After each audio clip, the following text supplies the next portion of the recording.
next episode of Waifu Wars.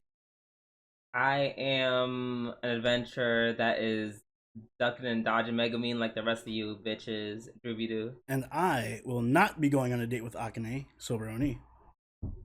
And welcome back to the next episode of the Waifu Wars podcast, where we talk about all things anime, the good, the bad, and the weeb. I'm not your waifu because she is trash. How you doing, Oni? I'm doing good. How are you doing, Drew? No comment on this.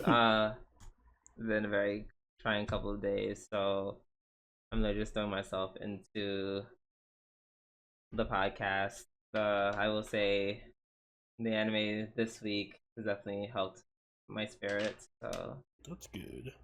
There's that. And yeah, one anime that we haven't been watching. I'm not gonna do a filler arc on it just yet until I watch all of it. But freaking I'm not sure if I caught up. Maybe I'm like one episode behind of Heavenly Delusion. Yeah, that shit's popping off. I'm also about 2 episodes behind, but bitch. Kind of wish we were covering that on the podcast. Kind of. Oh my god. And see, this is one of the things are just like the reason why I was apprehensive about it is because it's like a mystery. Doing a mystery anime is truly a mystery in itself. Because we truly have no idea what we're about to get ourselves into. But the mystery in this one it's pretty good. I've been having a really good time watching that lately. Like there's so many twists and turns. Oh my gosh, they don't stop. Did you get the episode, the one with the dude and his kid? Yes, that show was good. Whoa! Yeah. Every episode's a ride in that show. I'm gonna give it a buck. This is probably this is like low-key been one of the strongest seasons in anime. Oh yeah. In terms of just quality in a very long time. Yeah, everything is banging. Like there's so much good shows this season. Like even things that we aren't watching, I'm just like, fuck, I gotta watch that, I gotta watch that, I gotta watch that. Like everything is just so good. And then ironically it's ironic because most of the anime that's being shown or that's airing this season, none of it's like the super big popular shonen, with the exception of like Demon Slayer. Yeah, a lot of them are like newer, like original series or like the first season, first airing. So that's pretty good. That's a good sign for the health of the industry. Yeah. The kids will be all right. But alas, let's get started. Excuse me. Oh, I choked on some dust. Let's get started with the podcast. I'm going to start off always with our new segment, This Week in Anime.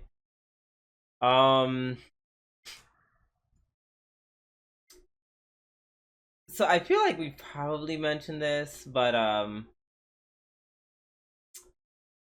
so according to Anime News Network, The Devil is a Part-Timer has revealed the cast, the songs, and the July 13th debut. And on the other hand, Eminence in Shadow, the second season, has gotten a world premiere. World like premiere. the at Anime Expo, the world premiere has been shown, and it will premiere July 1st.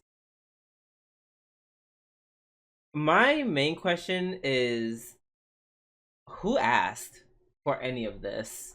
Well, that's Eminence in Shadow has been fairly popular.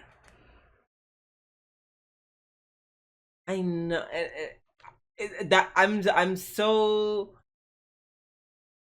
lost because like is it like we're talking about the anime? Yeah. So here's my thing with Eminence in Shadow. I feel like maybe I didn't give enough of a chance. I get because we covered the first half of it, and it was. No, I watched the whole thing. And what was your thoughts on it? Because I only saw like the first, whatever we covered on the podcast. Like it was.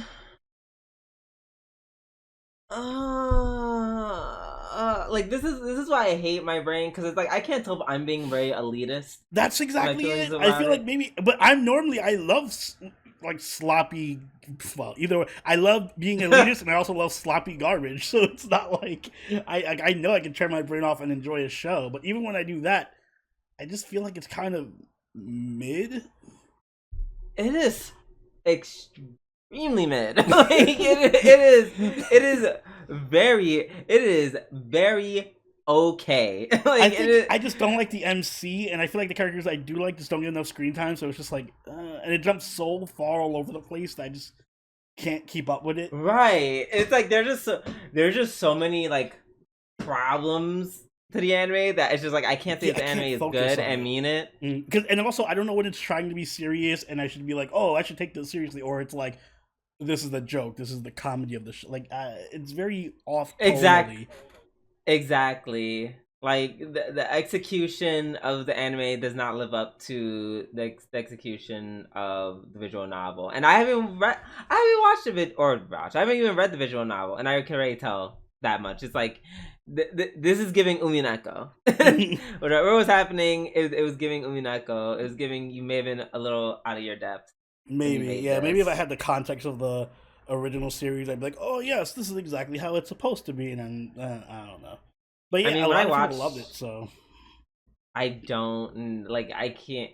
I've seen so many people call it Konosuba 2.0, and I'm just like, how? What? Like, what? Like how? What? I think I saw someone on Twitter saying like, because Konosuba season 3 is probably going to get announced after the end of Megumin's show, and they're like, oh man, between Konosuba 3 and Eminence in Shadow season 2, who knows what's going to be the best comedy? I'm like, all right. What? I almost want to go to Twitter right now and be like, anyone here who thinks that Eminence in Shadow was like an actual like comedy anime, please let me know. I need it, because like it's like, I understand they're trying to have some comical like aspects to it, and there are some moments where it was funny, but overall, no. Overall, it just wasn't that funny. Like, it's like it attempted to be, and it just, maybe we're boomers and we can't keep up with it. Oh my gosh. Because I feel like, because you know how my mom watches shows sometimes she'll just watch like random anime, and she'll watch some like random comedy show on Crunchyroll or something. Like, I don't get this, I'm not watching it. Like, I think she tried to watch Konosuba, and for her, she was just like, I can't keep up with this, I'm not watching it. So I'm like, maybe that's us. Maybe we're too old for the show. Right. I'm like, is no not funny the new funny? Yeah. Am I in the wrong? No, it's the kids. The kids are the wrong. like is not funny the new funny? Like, it's. So yeah. I was gonna try and wonder, like, is it cringe new? But it wasn't even like. It's not. It wasn't even cringe. Like, it was just. It's like I saw what they were going for, and then they just missed. Like, I don't hate it, I just don't love it. It's just right. Exactly. It just is. Like, I think I gave it like a 4 or 5, right? When we were rating it, maybe a 6. Yeah, like I think I probably gave it like between like a 5 or 6. Yeah, it feels 5 or 6 territory to me. It feels like, okay, this is fine, I guess. It's just not memorable. Like, if people didn't keep bringing it up every day, I wouldn't remember it existed.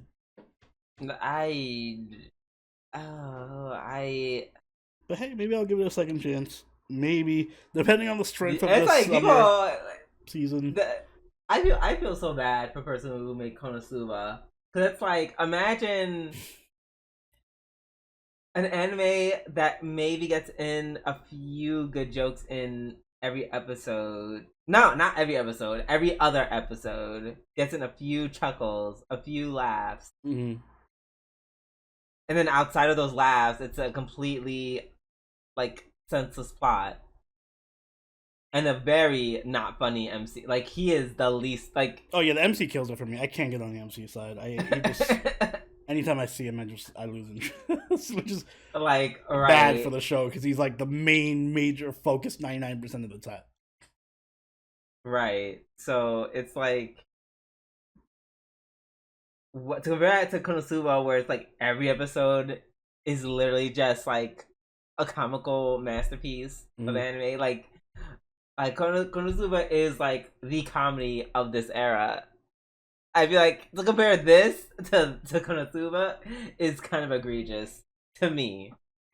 Yeah, it's wild. However, I'm looking through next season, and to be honest, it's not that strong for comedies. So, I don't know.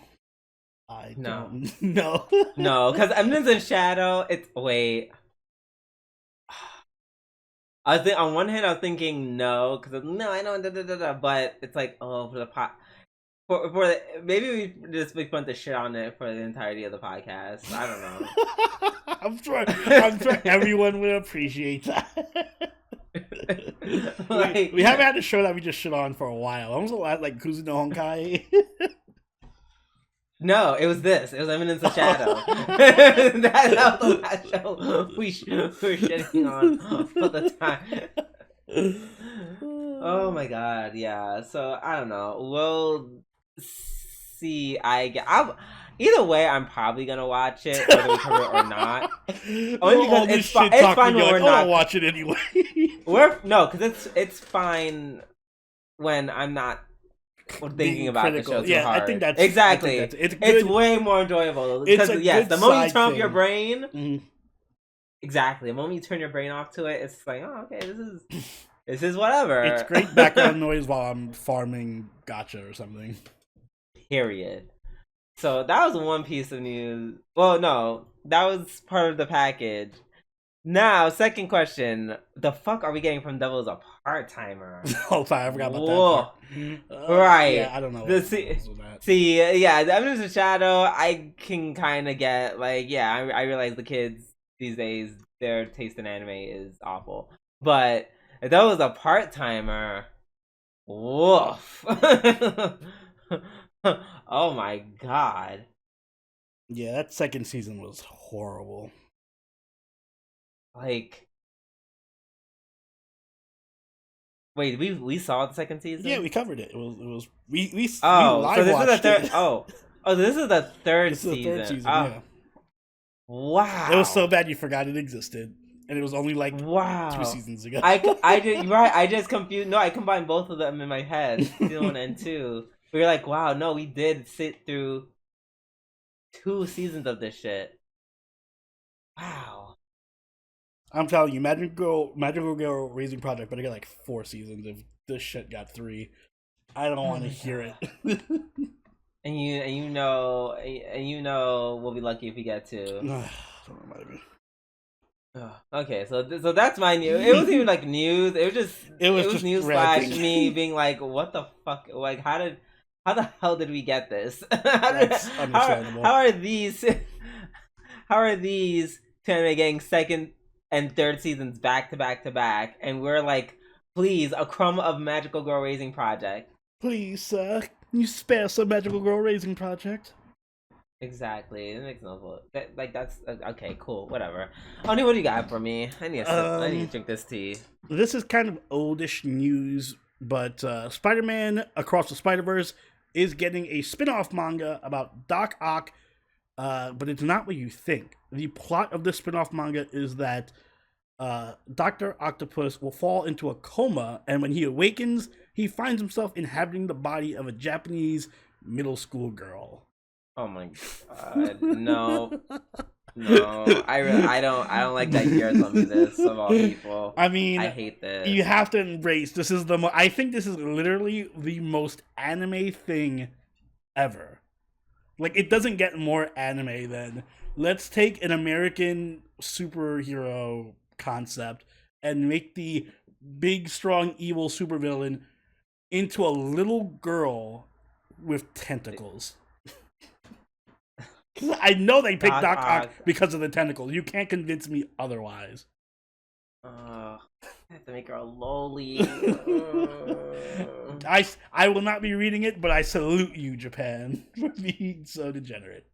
I'm shocked that you're not reading it. To be honest, Are you just giving to the dojins? I wouldn't be upset if the dojins came out, although, there's only one spider character that I find attractive, and that'd be Penny. But I'll read the dojin of Doc Ock girl, whatever, if it came out. I just don't know what you do with the concept. What's he gonna do? Fucking fight Spider-Man as a little girl? Maybe Doc Ock will be like. Maybe Doc Ock won't be as, mentally unstable in the body of a middle school girl. I fed you he'll be more mentally unstable in the body. But it's an interesting concept. So hey, at least you can't say that anime has no creativity. I mean, this is in terms of concept, it's not really creative. This is not the first time they do. It's literally isekai. Like they got isekai into a body of a girl. It's more creative than anything we do in the West. Let's put it that way. Yes, but by anime standard, this is not like some big, huge new thing. Fair enough. At all. All right, now that we're done with the news, it's time to get into the reviews, because that news all that news just left me tired. So we're gonna start out with Oshinoko episode 8.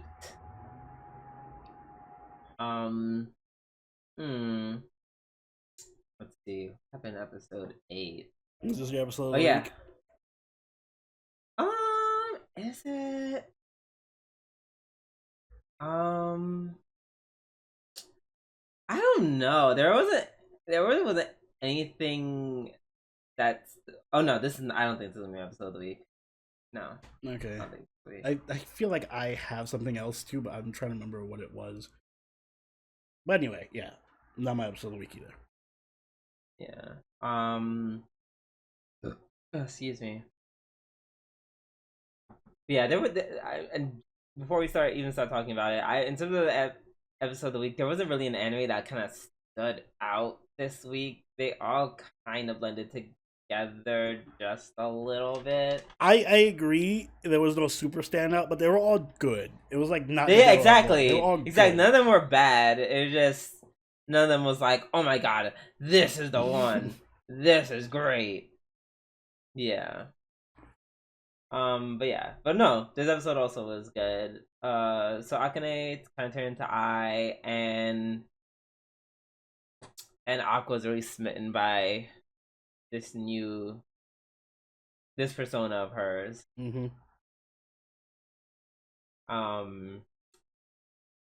I said, and then he goes from smitten to I can use this.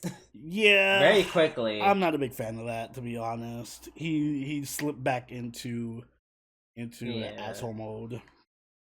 Yeah, but that's kind of like I like his character, because I was thinking the same thing. Like once she started talking about how he did it, I was like about how he did it, how she kind of turned into I, quote unquote. I already knew where this was going. The moment she kept talking about it, and I was just like, oh shit. Yeah, I kind of saw that coming, especially because she's like a super fucking detective, and she's just like, oh, she probably had a child or two, just a thought I had, judging by her appearance or how she acted after 15. I'm like, yeah, I get why Aqua wants to use her, but you just don't like. I just don't like it. Yeah, and that's fair. That's fair. But that's what makes me like him as a character. Okay, but can we talk about something that I actually saw on Twitter? And I didn't even think about it until I saw this post on Twitter and it started a usual Twitter debate. But can we just call out Aqua for what he is, which is a groomer? Because suddenly when one 40-year-old guy who gets reincarnated as a child into another world grooms on girls his age, that show requires trigger warnings and the guy's a pedophile and a dirtbag. But when Aqua does it, he's cool and you like his character. Um. Mm, No, if we're calling Rudy a pedophile, we're calling Aqua a pedophile.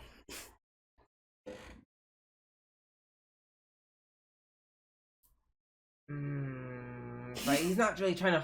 He literally he kissed a girl or a teenager, and he's using her to like advance his murder plot. If anything, he's worse than Rudy.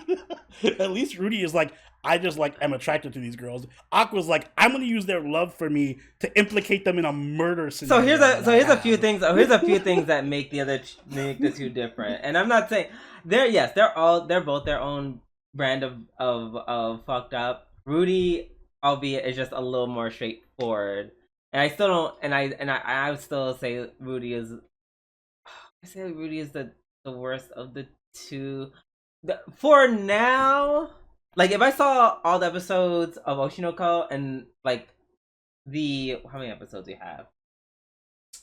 8. The 8 episodes of Oshinoko versus the 8 episodes of Mushoku Tensei, it would the Rudy would be scores were because like he's literally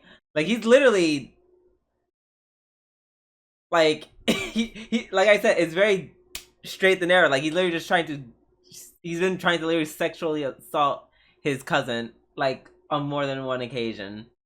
Like period, hard stop.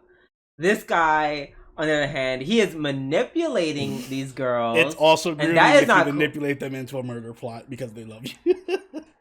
It's just, instead of grooming them for sex, you're grooming them for murder.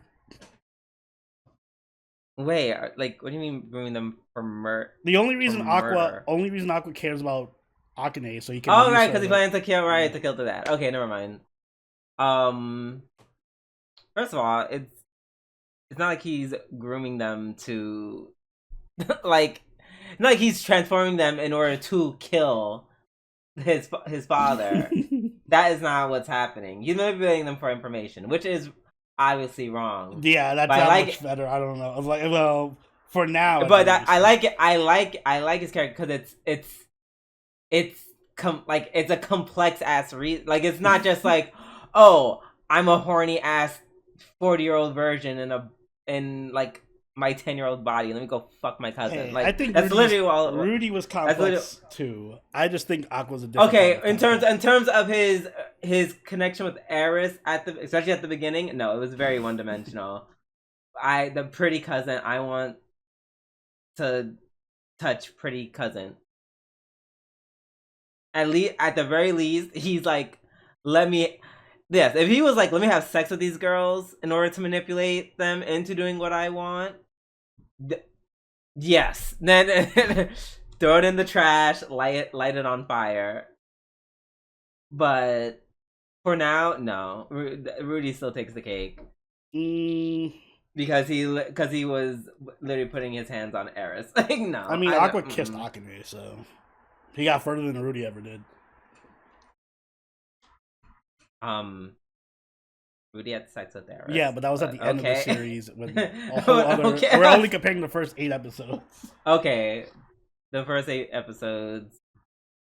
Yeah, but it was very consensual. It was not only was it consensual, it was literally in a plot of a scripted television show. That I fail to see how that's still not a 40-year-old who's creeping on a younger girl. First of all, he wasn't 40, but he was not that the age, not the age, not over 30, not the age. Yes, he was more toward our age than he was in his 40s. I don't know. He was a full ass doctor. The age doesn't even matter, to be honest. But also, there are definitely doctors around our age. How long do you think it takes to be a doctor? I mean, he was like the main doctor at that hospital, so I imagine he was 25. He's probably in his 30s or early 40s. Either way, yes, his manipulation is bad, but it is not. It is very complex compared to Rudy's motivations, which were just him being a horny pervert. This dude is literally I manipulating. don't think that them being more complex is any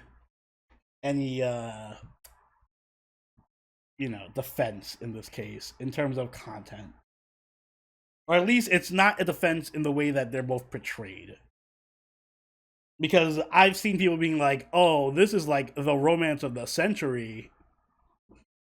In terms of anime, so I just feel like, listen, okay, so they're yes, not so far apart that you could call one a scumbag and the other like the greatest human male protagonist guy. And I agree with that. Like, well, my literal whole thing is like I like his character because he is like not a good person. Like, oh no, but in a very interesting, he's not a good person. My argument's more so towards people who are just like not bringing that same energy for Aqua as they are for Rudy. Yeah, because once again, their motivations and their actions are different. No, their motivations and their actions are different. Not different. Yes, they're both grooming underage kids. That much is well. Rudy wasn't even grooming. He was just sexually assault. Like, I wouldn't even call it he did grooming. I make the argument that what Homeboy's doing is more grooming because that has to involve with like that actual manipulation. Rudy was literally just trying to sexually assault his cousin. That's what I mean by it's like very direct, which is why to me it's not the same thing. Like you trying to literally put your feel up your cousin while she's asleep, like. Which is sexual assault is not the same as I'm going to kiss this girl and kind of make her like me so I can find out information and kill my father. It's like did you not hear what said? You know, the more you say it, the more I just think Aqua's worse because he's again literally manipulating this girl to help him with his murder plot and also actually kissed her. And it's just more I feel the fact that Aqua's more intelligent than Rudy and more manipulative is what makes it worse. Like, at least Rudy's a scumbag, but he's a direct scumbag, like you say. He's just like, I just want to cop a feel. Aqua is like a fucking Batman groomer. Yeah, but I'm okay with it because once again, at the end of the day, it's unless he does even more like, and that's the whole. I guess that's the whole point of the show. Like, how much is he willing to manipulate? Which is what makes the show compelling to begin with, at least for me. I'm just saying, if we're gonna treat Rudy like a bad guy, we gotta treat Aqua like a bad guy. I ain't here for this no Aqua simping.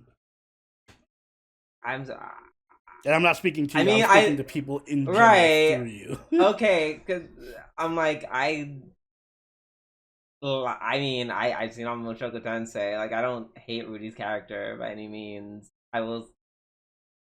I will say once again, up to that point, I'll still say Rudy was worse. I'm sorry. Literally sexually harassing the homegirl was like what 10 max. She was like at the 10 at most, and you're trying to like literally like touch her genitalia while she's asleep. No, that makes her score. That makes him scores worse than Aqua. I mean, all right. So the 40-year-old makes you trash. All right, let's use the same logic we apply to Rudy. If a 40-year-old guy instead of Aqua was there, and he kissed how old is Akane? 16-year-old girl in a TV program. The girl fell in love with him, and then he was like, "I need to manipulate her feelings for me so that I can get her to help me kill someone." Would you not say that's scumbag behavior? I'll take that they're equally as bad, but I'm not gonna say I can't take you saying Rudy's worse than I'm sorry, I can't. Like it's because at least for me, sexual assault is just a hard line. That's just a hard over murder. I mean, kissing someone under false pretenses is also sexual assault, but you know. I mean, if we're gonna call it Rudy's sexual assault, we're gonna have to call what Aqua did sexual assault as well. But they're both. No, he's 40. They're both young. They're not 40 anymore. Oh, but when Rudy does it, he's 40.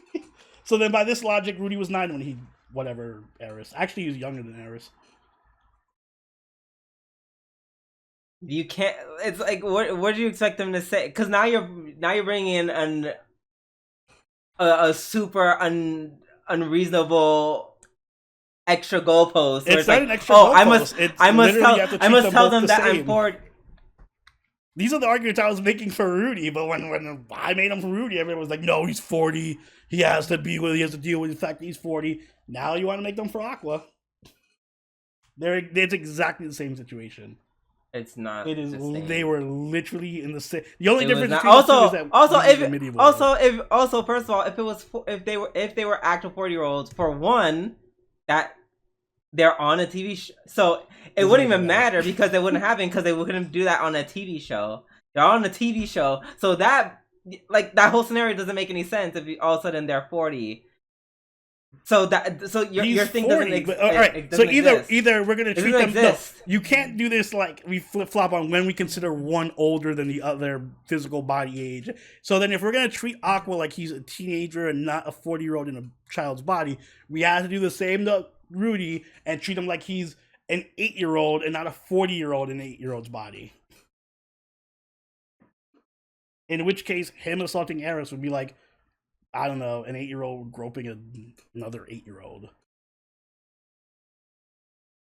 But my point is, you're like, oh my god, he kissed a 16-year-old. That's. I mean, if a 40-year-old kissed a 16-year-old, that'd be a big deal. In my book, but the context, and agreed. I would but the context, sexual assault case scenario.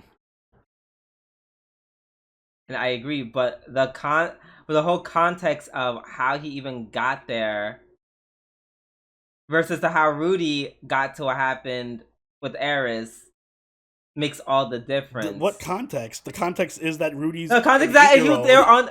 The context is that he is on a reality show for teenagers to date. What difference does that make? The fact that whatchamacallit, it was literally all part of the script. He didn't have any romantic feelings for her. He even went as far as to say that. Okay, but it doesn't matter if it's part of the script. If he was on a porno and fucked her, it'd still be a 40-year-old fucking a 16-year-old. You're right, but my point is that would never happen. That then him as a 40-year-old would never make out, would not be kissing a 16-year-old. Okay, so then you're saying he took advantage of the situation. Like, them being on a TV show does not change the circumstances in any way, shape, or form under what happened, other than the fact that everyone else believes that he's actually a 16-year-old, just like everyone else believes that Rudy's actually a 8-year-old. Excuse me. I'm just saying, it's food for thought. I don't know. I still think Rudy was still worse because I think his actions were just they're just the pure actions, not so much the motivations. Because in terms of motivations, but it's like wanting to feel like your cousin. Just the wanting to feel like your cousin's also pretty bad. They're both really bad. That's my point. No, I agree. I just, in my opinion, I think Rudy is just worse. I'm sorry. That's just how I feel. I think Aqua's worse because he has more evil intent behind his actions.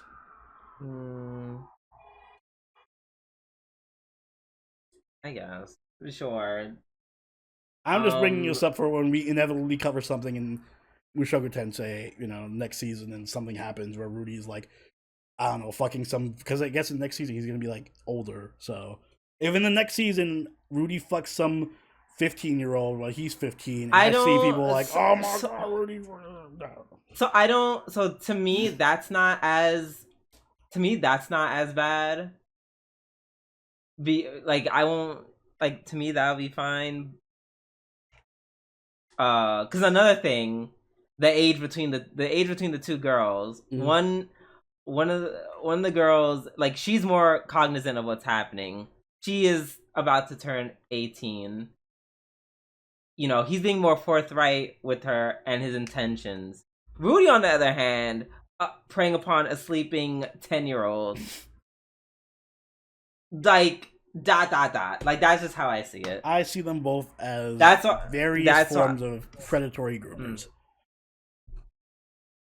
Sure, and that's fine. There's just in no way do I feel like, yeah, Rudy's just worse. I think for me, what makes it worse is not only just the act; it's also the age of Eris when he tried it.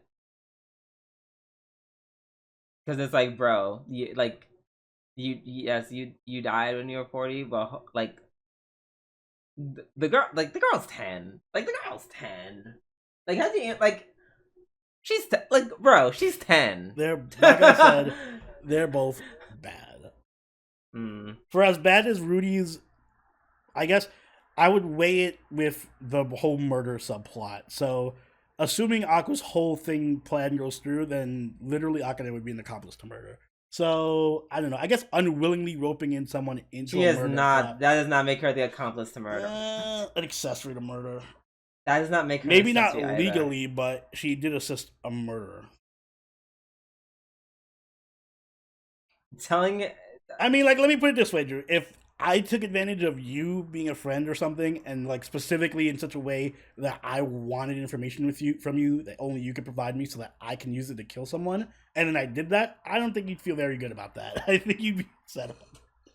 I don't think. Yeah, I'm not saying. I'm not saying. Yeah, I'm not saying Akane would just like shrug and be like, but I don't think she's gonna be like, oh God, I helped him kill the person. I might as well just she's very slit his soft. throat She myself. would be like, I did help him kill that person. Oh, okay, that's fine. Even though that's not true. Like, but that makes it even worse because he knows how mentally unstable Akane is. There we go. I don't know. Girl just comes back from trying to commit suicide. Let me groom her to help find my murderer, my father, so I can murder him. And by help, all he literally is like, just give me a profile of my mother, so I can kill them. It's just Let not. He's like, oh, give me the feelings give me that the you GPS. Clearly have for me. It's not like give me the GPS. I think it's the whole taking advantage of the feelings thing. It's not like he's just walking up to her on the street and being like, hey, can you give me information about my supposed father? Yes. However, the crumb, and I mean the crumb of excuse that I will give him is that he was upfront with her. Well, not obviously with like, I'm using this to kill my father, but in terms of I don't like you that way. Like, at least he's not being like, oh, I love you, oh da da da da, but there's such a sadness in my heart because my mother is I and this asshole killed her, so help me find my father so I can kill him. That is literally the bare minimum, but fine. So he went at least he went out his way to be like, I don't like you like that. But yes, it's some manipulation because he's like, I'm still need her close to me, and I think he's gonna make that work in her. I'm just saying, if you guys like Aqua, just anyone out there who like listens, if you like Aqua, you have to be honest, and I don't know, like the flawed character Aqua. Don't like Aqua because you think he's a good guy and that what he's doing is good, and delude yourself into thinking that he's like good, and somebody like Rudy is bad. They're both bad characters. Like, they're both deliberately bad guys. At least nuanced bad. Like, I assume Aqua's gonna get better just like Rudy got better. But right now, I'd say Aqua's a pretty not good guy. Like, he's not like pure evil. He's like gray. He's morally gray. He's gray. I wouldn't even say he's bad because he did save Akane. He did save Akane, and then he immediately turned around and is manipulated. Like, again, there's a lot of shades of no. It was after. No. He did all of that stuff just to do it, and he only found out about how of her inability of her method acting, like toward the end. He's still using her. Yes, now he's gonna start using her, but he did save her out of the goodness of his heart. I can say the same about Rudy. He saved Lilia and her daughter out of the goodness of his heart. He still used them later on, or whatever, like used other people later on, and the situation itself. But Listen, they're morally complex That's characters. fair. Neither of them are Yeah. specifically good people. Any energy you have Right. coming towards Aqua or Right. towards Ruby should be the Like same I energy you have like. coming towards Aqua. Yeah. They're both very Lelouch. Yes. They're both very Lelouch. I would say Aqua's a little more Lelouch, but Only because he's more mastermindy. right. Exactly. And you know what's his face? He's a little more straightforward. Mm-hmm. uh, but yeah, that was Oshinoko. Well, the other important thing we learned this episode is that Aqua does appear to have feelings for Kana, at least. yeah, like It was probably pretty heavily hinted at. like I don't know. I feel like he might be in this spot where a lot of dudes are, Mm-hmm. where they don't know that he kind of potentially has feelings for Kana. I don't know if that's like At the like in a sense that like he's like because this could be I don't know, these can be pretty dense. Well, people can be pretty dense. Yeah, I don't think he knows that he has feelings for Kana like romantically, but he definitely feels like Kana's different. Right, like he's like a connection. Exactly, that's exactly what I was gonna say. Like he feels a connection to her. He went as far as to say like, yes, out of other people, I don't feel like talking with you is like, you know, it's a kind of it's not. I don't feel like this back and forth like, or we're doing some kind of dance with our words. You know, with you, it's just what it is. Like we're just friends. We just talk. Mm-hmm. So he feels that closeness. Oh my gosh. Oh, speaking of Kana, I felt so bad for her when she saw them kiss. I know. Like this literally was just like an episode of Kana taking the L. I hope he like visits Kana and talks to her next episode. Because I assume she's gonna be disgruntled and like mopey, and then Ruby's gonna be like, "Oh, find out what's up with Kana." Yeah, like I know she's gonna feel type of way about it, even if he explains the fact like, hey, we're just dating. Mm-hmm. No. Yeah. Let's see what else.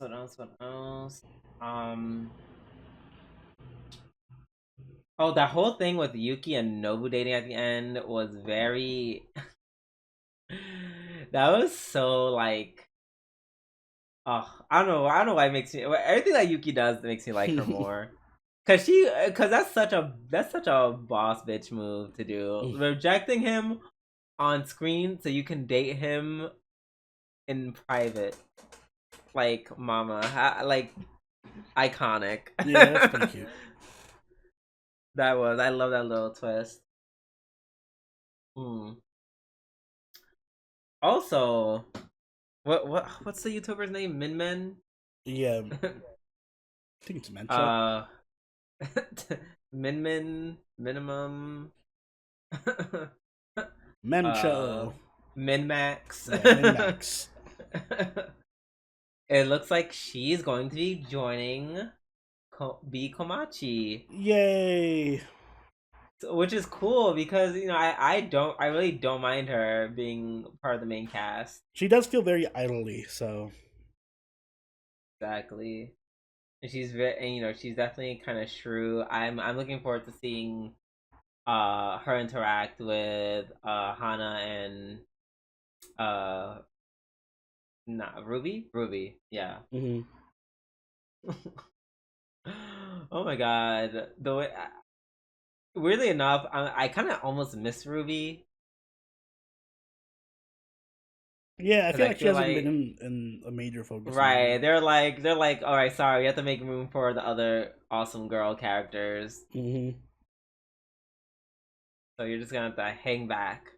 So I hope like these next few episodes will be more centered around her. That'd be nice. Yeah, I hope they swap off. Like, we got Aqua's story arc. Let's go for Ruby's real quick. Which would make sense since we're getting Memcho joining the idol group, so maybe we'll get like a few episodes of them actually making a name for themselves. Which I'd be here for. Yeah. Um Yeah, I think that's everything I need to say about Oshinoko. Me too. All right. Now up next we have Demon Slayer, season 3, episode 10. Um, This episode broke my suspension of disbelief. I can't. I can accept demons. I can't accept people acting like Michiru's ugly as fuck. Like, what the hell is wrong with everyone in the show? I don't. Is this my Amazon going? I feel like this might be. I think this might be. I think this might split my episode of the week, and here's why. Why? Because I feel like. Oh, excuse me. I'm doing this for a very stupid reason too. Like, I'll admit that. I just. I just like the concept that they didn't do what they do in most shonen. And I feel like even now this trend is kind of dying out more these days, where it's like it'll show like this big strong female character, but even then something happens to her to a point where she's like, "Oh my god, main character, please help me! You're the only one who could do this now. I've been like reduced to nothing. You're my only hope." Even right. Meanwhile, like, I don't know, moments like that, I get reminded, of course, of Sakura. I get reminded of Tsunade. Yeah, like Tsunade relying on Naruto. Sakura Tsunade, right? Tsunade relying on Naruto, on the 12-year-old to save the day. Anyways, stuff like that has always pissed me off, and that was the complete opposite of this episode. It was her single-handedly saving everyone's ass. I actually like that they did the thing where I wanted, where she gets a backstory that is actually very good and wholesome, and it's just like everyone loved and supported that me. Too, and it ties into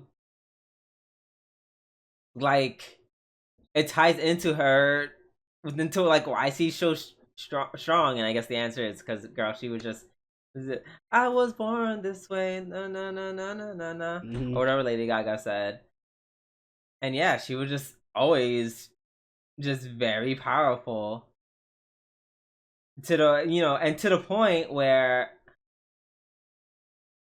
I would say as of right now, she's of all the Hashira that has been shown, I think she's probably arguably the strongest one. Probably. She looked like she's. I mean, that sword is fucking doing work. But like she's definitely stronger than Miss Hashira. Oh yeah. Oh yeah. Definitely stronger than him. Definitely stronger than the Sound Hashira. I guess it would be a toss up between her and Rengoku. Yeah. Maybe, and all I'm gonna say is, of all of them, she's the one who destroyed like these giant, massive dragons of death, like single-handedly. Like, she literally came in by herself, no one, and she got knocked down, but that's only because she didn't know that it was a homeboy's main body. And then she took a direct attack from that, like, I don't know, sound burst thing that almost killed Tanjiro multiple times. And she was just like, oh, I blacked out for a little bit. Oh, thanks for waking me up. And she just goes right back to fighting. Yeah. She's very strong, and I think that, first off, if they make a sequel to that Demon Slayer game that's like Ultraman Ninja, I'm sure she's going to be in it, and I'm totally fucking maining. I will buy this game just to main her, because I love that style of fighting. I said this last time, but like the whip sword, like Renji style, like. So you're a fan of, so were you were a fan of Ivy from Soul Calibur? Yes, I did love Ivy's sword style. I did like hers as well. So yes, I do love that. I do love the the backstory. Obviously I wanted a backstory that was just like, my family didn't die and we're all happy and yada yada yada.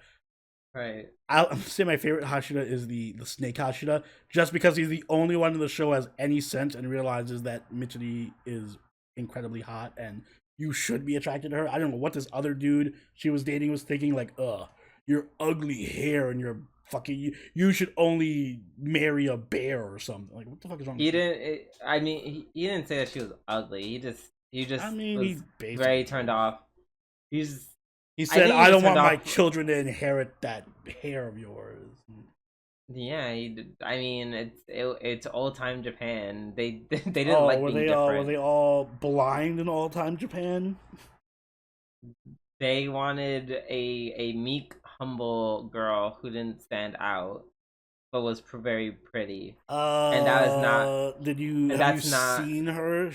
I'm sorry, if you're gonna make that point, you have to do it with somebody who's not literally the most attractive woman on the entire show that has like fucking G cups busting out of her chest. You can't be doing that point and being like, "Oh yes, we don't want to." All right, it'd be like the equivalent of, I don't know. There was some chiseled guy with like huge ass, and then some other gay guy was like, "Oh, I don't want you to stand out with this super hot supermodel of a husband next to me. Get out of here, sicko."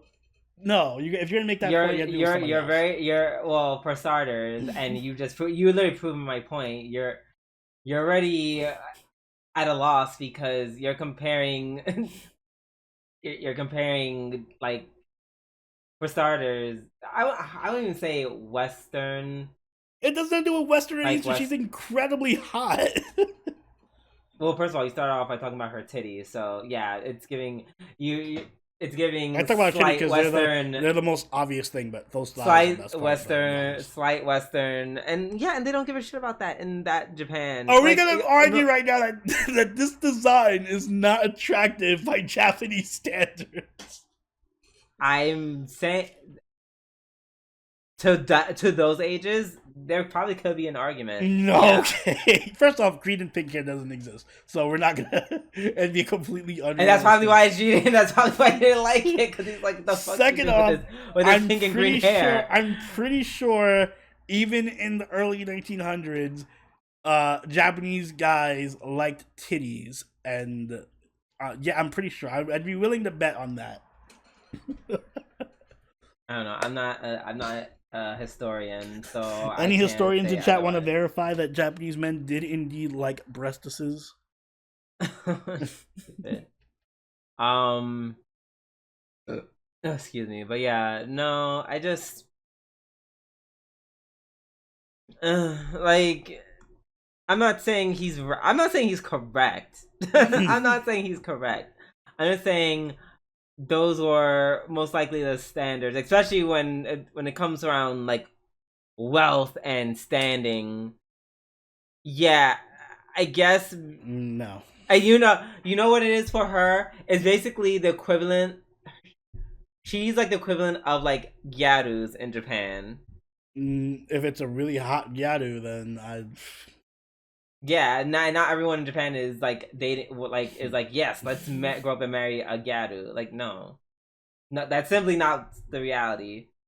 Not in this time, and definitely not, especially not back in that time. Once again, I'm not saying I she's feel like you're hot. doing a lot of heavy lifting here. I think she would have is clearly made to be attractive even in that time period, and that any guy would just be like, "Yeah, I'm hitting that." If she walked up to them. Apparently not. Maybe not. Maybe the logic of Demon Slayer is on your side because nobody except the Snake Hashira has ever noticed how attractive she is. Which is why my suspension of disbelief is being broken right now.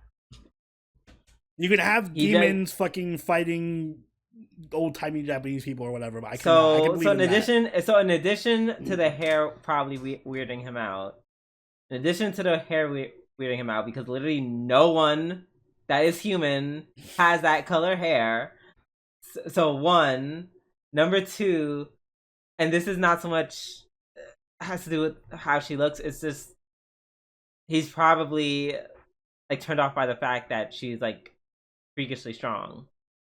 Men's egos are incredibly fragile, even in this era. Okay, you're trying too hard.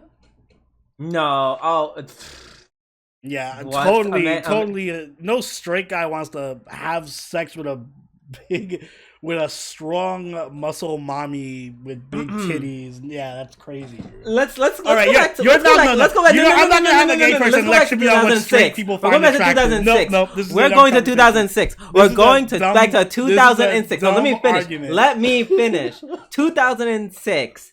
Sierra just released a song, "My Goodies." Sierra just released a song. Sierra is. We're not doing that. Sierra just released "Like a Boy." Sierra, clearly a beautiful woman. Beautiful woman. I don't care if you think she's hotter than Hashira. Like, what? I don't give a fuck. She's beautiful. And we're not even going to debate that. She made the song, I think it's definitely after "Like a Boy." People were talking about how in shape she was with her abs, and literally for years, for all 2000s, there was a rumor going around that she was a man. I remember that. My point exactly. That is not your point. Like I said, that is men. not No, I'm not because men are intimidated. My point is. This is my as point dumb is. As me lecturing you on what gay people find attractive. My point is. Some men. Some really either intimidated. I agree. It's stupid. But it was enough. It was enough men for this rumor of her being a man to circulate. Okay, then why does everyone on this show act like Michiru is not the hottest girl in the whole fucking ancient Japan? That I can't. Ancient Japan. That I can't. Yes, that I can't. That I can't. What you gonna say? I can't answer that question, and I don't know. I'm saying for that one dude who turned her down. No, the one guy who turned her down is gay. That is my head. No, he's literally the same man. He's literally one of the same men who called Sierra a man. He's literally one of the people who called Sierra a man because she had abs. Like, that's literally what it boils down to. Sierra looked strong. They thought she was a man. No. She was freakishly strong. And you know what would have happened if Sierra had walked up to 99.9% of those guys and said, "Fuck me and marry me"? They would have fucked her and married her. So, no, I refuse to believe that he's not gay. He's officially gay. Write it in the canon of the series. There's no logical explanation for him to be like, "Oh no, she's not attractive. Get out of here," just because she has brightly colored hair and is strong. Sure, if that makes you sleep better at night, sure. This is a very pointless argument. It is. I don't know why you're lecturing me on what is attractive in a female for straight guys. I'm saying, literally from my observation, that a huge chunk of men, a sizable amount, I can't say it's the majority,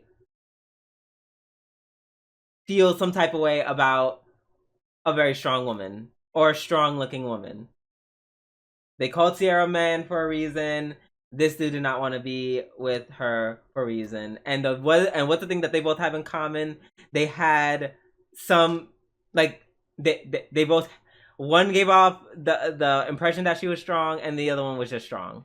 Listen, in the comments, guys watching, let me know if you think Michiru is attractive. I can't be the only person thinking this. I will not be gaslit into believing that I'm the only one. I don't even understand how, from me saying that, you thought I'm saying that she's not attractive. You're trying to make an argument why she's not attractive from conventional standards for straight guys, and it just sounds like this would be the equivalent of me arguing how for conventional standards. This would be like literally me arguing with you about how a guy with a fat ass is not attractive to gay people. One guy. I literally started the argument by saying this is something that definitely would not be found attractive in Japan around those times. That is definitely not the case. It would totally be found attractive in any time period, in any place. All right, you got it. You got it. I just have to get sure. That makes you feel better. Oh man, next time you bring up a guy being attractive, I'm gonna gaslight you so hard on there. I'm not even gaslighting you. You are totally trying to gaslight me on how attractive I'm not. She is attractive. I'm just saying some men wouldn't find her being straight attractive. Some men would not find that attractive. And it's like, I mean, have history to prove you that. can I point have to history any- to prove that. You can point to anything. You're and say gaslighting people me. wouldn't think- Obviously, not everything is universally attractive. I'm feeling gaslit now because you're thinking most men would find Felicity attractive based on I feel like- conventional standards. It's clear that the show is aiming to make her attractive. It's not like I don't think the show has the perspective that Mitsuki is not attractive.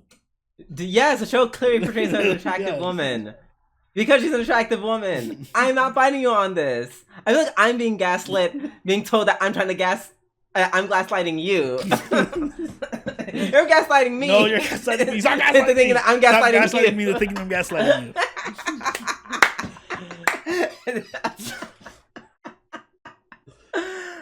Oh my god, what happened in this episode? We're only 2 shows in.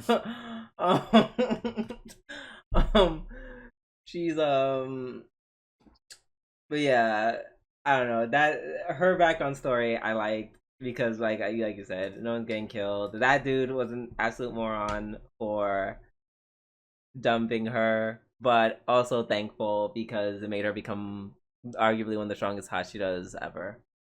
Facts. So it's like, you know, men like that, you just gotta let them go. Also, I felt so bad when she was like, what if I don't find a guy who wants me? Like, will I ever find a guy? Or will I ever find a guy? And her parents were literally said, ugh, just stay here forever. That's I said, what I damn. mean. Why is the whole show treating damn. like she's not attractive? That's why this episode rubbed me. That's why this episode's not the episode week to me. Because I swear to God, this show is trying to gaslight me into believing Mitsuki's not attractive. No, I don't think that's what it is. I really think that's. I don't know what the point of the show is trying to make. Once again, I'm trying to say, back in those days, I just don't feel like believe that. women that strong, or a turn off to men because men feel some men feel type of way about their girl being brought. Well, then you can't do that with that character design because that makes no sense. It literally it's like mixed. It's like, you know, when Hollywood does that thing where they have like movies and they're like, oh, she's the ugly girl of the class or the school or whatever, and she just looks like a supermodel, but she looks less supermodel, but not even less. She just looks like a supermodel, but she has like glasses on or some shit. That's that. This is the anime equivalent of that. You cannot show me a girl this hot and then focus heavily on how hot she is, and then have a whole episode where everyone thinks she's some kind of gorilla woman that is not attractive. No, that doesn't make any sense. If you want to paint her as super physically buff and like not attractive because she's so buff, then you have to make her look like that. She looks like a normal hot chick with big tits walking around. She is not a normal. Sorry, with green hair and with giant tits poking out. So I cannot emphasize nothing that's normal at all. Fat thighs and big tits and a cute face and like 99% of the features anyone would find attractive, even in that time period in Japan. But because she can lift a boulder, people are like, oh. First of all, plot twist. Even men in Japan are not super attracted to a big busty girl with a fat ass. You can take your Japan. No, they like their girls nice and petite. Yeah, okay. The nice petite with a pretty face. She has an extremely pretty face. She does have extremely pretty. There's literally no reason for anyone to think she's not attractive. She does have a pretty face, but I don't know. So yes, this is gaslighting. I know. I'm just trying. Like, this is just my rationale as to why they're not into her, and it's not nothing to do with like her with her outright. Well, besides the hair color. I'm not saying everyone has to be goo goo gagaing over her, but like, I don't know. It just don't make it seem. I just feel like they're treating her like they treat any gyaru. And like no one's can we agree that no one's going out of their way to be like, yeah, I want to marry a gyaru chick? Yeah. I mean, if the gyaru looked like a supermodel with giant tits, and it was like trying to paint them as like, oh, supermodels don't have giant tits. I'm just saying in general. I'm trying to use colloquial terms to just emphasize how attractive she is. So if you're gonna do this whole angle, I don't know, just it just doesn't make sense with her. Like, if you want to do it with the other chick, who's the other chick? That the one that doesn't talk, that likes Tanjiro. She looks plain as fuck. I would get it if it was her, because it's like, oh yeah, the show doesn't go out of its way to make her look super attractive. She just looks normal. Not with Mitsuri. I don't understand. It doesn't make any sense. Okay. And I can see what you're coming from, because it's like, oh my god, she clearly made an attractive woman on the show. Yeah, this is Hollywood syndrome. This is just like, let's get a really hot like, I understand what you're saying. I'm just saying, how can, and no one will ever love me. I'm just the prettiest, most beautiful, strongest person around. Wow, woe is me. Okay.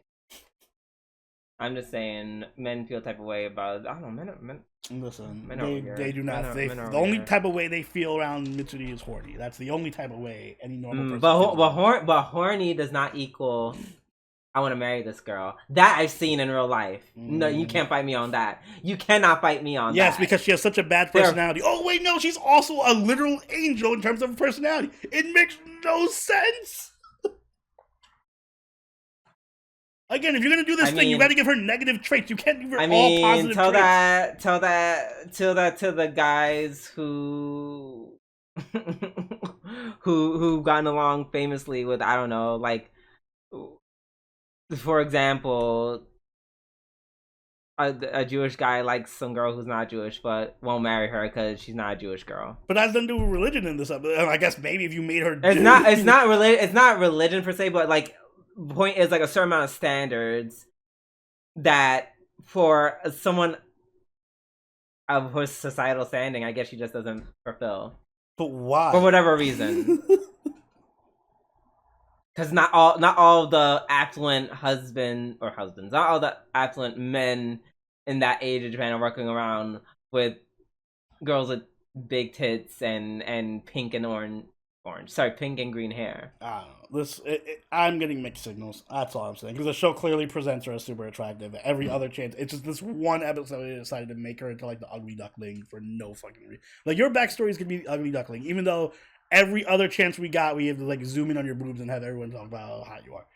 It just, the presentation doesn't match the substance of the story. I guess it's jarring. It'd be like if I presented you with a really delicious, like your favorite cake, and it was really delicious, and it was telling you how delicious it is, and then when you came over to eat it, I was like, actually no, don't eat this cake because you don't really like this cake, and then I was trying to gaslight into not liking the cake. It doesn't make any sense. It just makes no fucking sense.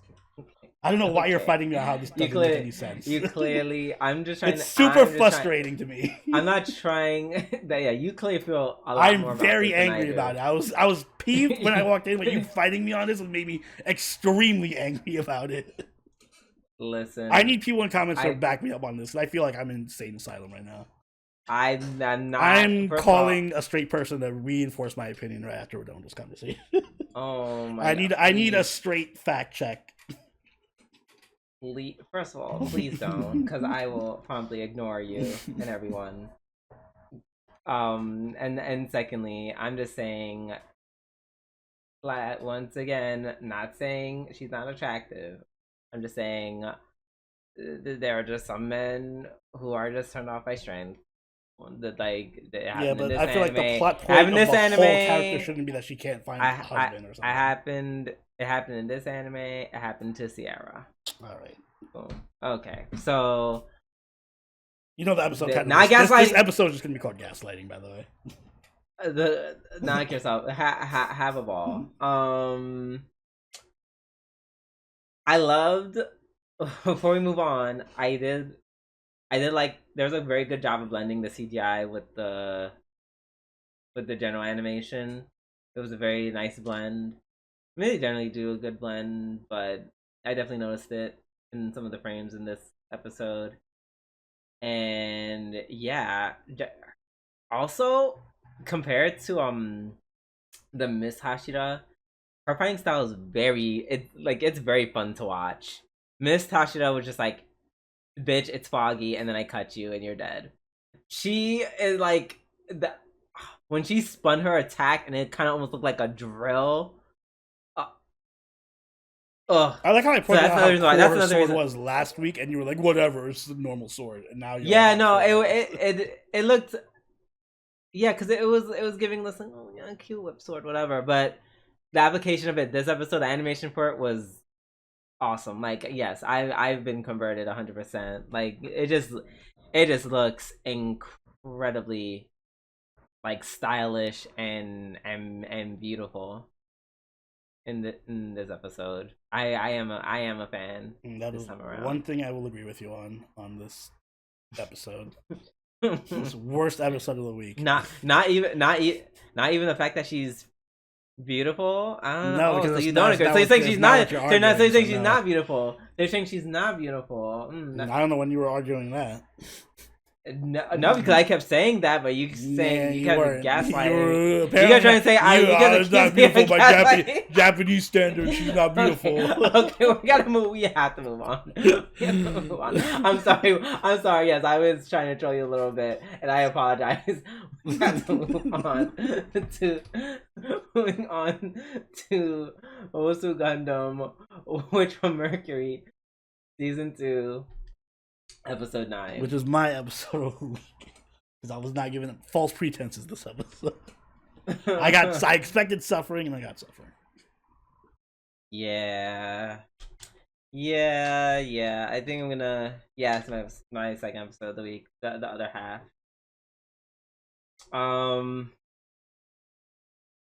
Whew. Uh.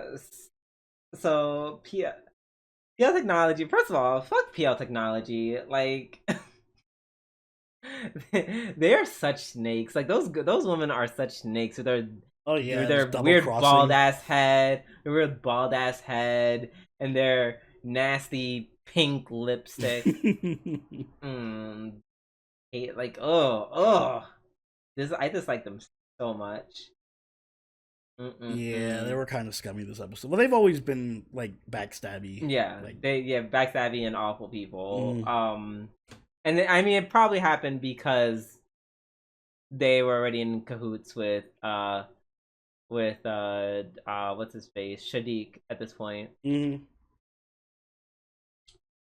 But yeah, no, fuck them. They ditched from the Benedict group and went over to the oh shit, what's it called? The space. Oh, was it Alliance League? Something League. What was the A in it? was it Space Assembly? something League. Space Assembly League. Yeah. That sounds about right. And they're just like, we're gonna justify a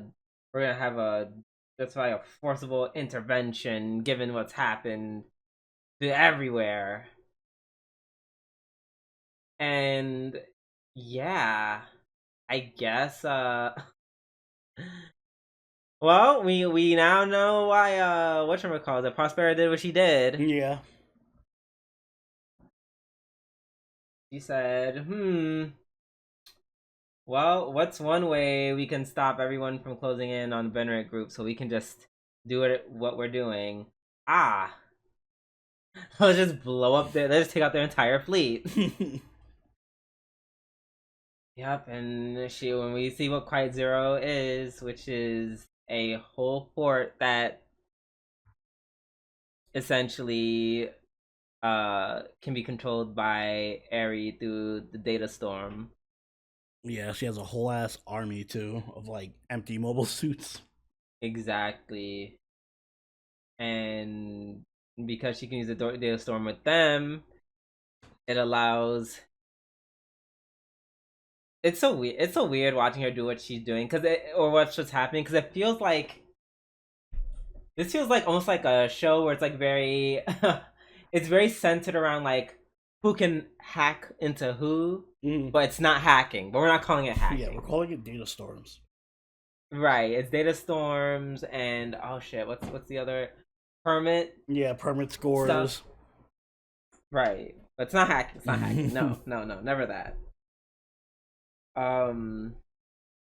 Yeah, all the Gundams doing is physically just cast a whole physical barrier where anything that relies on permits, like I guess any automated systems, just magically fail. Mm-hmm.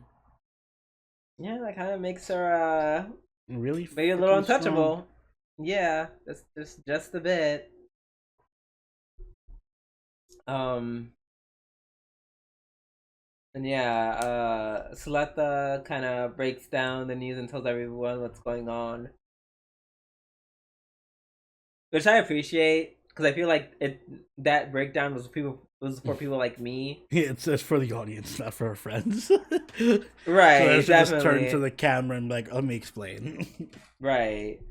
They're like, no, I'm just gonna say in layman terms, I am Eric's clone. Mm-hmm. And now they got to a point where they do not need me anymore. Yes, but finally, we hear that Soletta can finally get a Gundam of her own, or at least pilot one for the Yay, time and which being. is yay, and then she's gonna die at the end. No, I'm actually curious if this is actually because there's still like 3 episodes left. I think 2 or 3. I feel like they could somehow wrap it up, but I'm not. I don't know if I want it to be wrapped up in 3 episodes. Like I'd feel underwhelmed if it was just wrapped up in 2 or 3 episodes. Right, I feel like we need like maybe at least one more season. Yeah, yeah. I think my idea would be because I assume that the next episode is gonna be Soletta getting into the Gundam and piloting it over to Quiet Zero or the fort or whatever. But I would Yeah. like it if it when it ends maybe set like Prospera has a bigger plan that is set into motion because we haven't seen much of the assembly. They got their ass kicked this episode, but I assume there's more of them. Mm-hmm. So I don't know. I'm still waiting for that large scale war to break out. Uh yeah. I in my mind, ideally I'd want 2 more seasons of this. Mm-hmm. Just so we could really like, you know, I don't know, have enough growth for Soletta Mm-hmm. and Miorine. Yeah, By the way, Miorine, I want to see more of them together too. that as well. Miorine, I don't know. She kind of made me roll my eyes a little bit this episode because this whole episode was like, oh, it's all my fault. Ugh. Mm-hmm. Like, all right, girl. Like, She needs a letter there to make her cheer up. uh, For as much as we bother, naturally. like they do actually make a good couple because they both kind of Mm-hmm. balance each other out. Like Mirane Absolutely. helps ground Soletta, so like her head isn't in the clouds, but then Soletta also helps like lift. Uplifts Yeah, Mirane. Miorine. Mm-hmm. Agreed. Ugh. Mm-mm-mm. Dude, what else is happening? Oh, fucking Lauda. Mm-hmm. Another one who's getting on my nerves. He somehow learned everything that has happened, including how his father died. Excuse me. And his conclusion was it's Miorine's fault? Huh? How did we get there? How did we get to it being Miorine's fault? Like it I would at the very least I would kinda understand if she was like, ugh, Soletta, it was your fault kinda because you started this, even though even that too would be a stretch. Mhm. But Miorine, she literally just stood there while all this happened around her. Which is why I'm also annoyed with Miorine, because you literally just stood there while all this happened. So why are you both blaming you? Mhm. Like that, yeah, that annoyed me because it doesn't make any sense. Meanwhile, Prospera's just here like la la la la la. I'm not doing Right. it. La la la. Let's just kill more people. Mhm. Meanwhile, well, he probably doesn't know. Oh, he probably doesn't know that Shadiq was involved in this. No, he overheard the Yeah, he whole knows thing, Shanique was so involved. he knows Shadiq was involved. Shadiq literally sent the terrorists that caused a fight. That why are you ignoring all these people and blaming it on me? I'm gonna chalk it up to Mm. he's not in the right set of mind. He's just looking for He's somebody. in. Right, he's in no state of mind. Mm. No, how you feel about that one dude who turned down Mitsuri is how I feel about Lauda wanting to kill Mionine for no reason Fair. because it makes no fucking sense. Yeah. Um. Oh yeah. Randomly, Shadiq's father, the old head of Grassley, was like, "Hey, oh, excuse me." He was like, "Hey, girl, you want to blame? You want us to take the fall? You can." Shadiq, it was literally my son who did this, and then Miyori is like, "No, I won't sacrifice anyone else." Which, meh. I mean, I get it. I mean, I respect her for it. Yeah.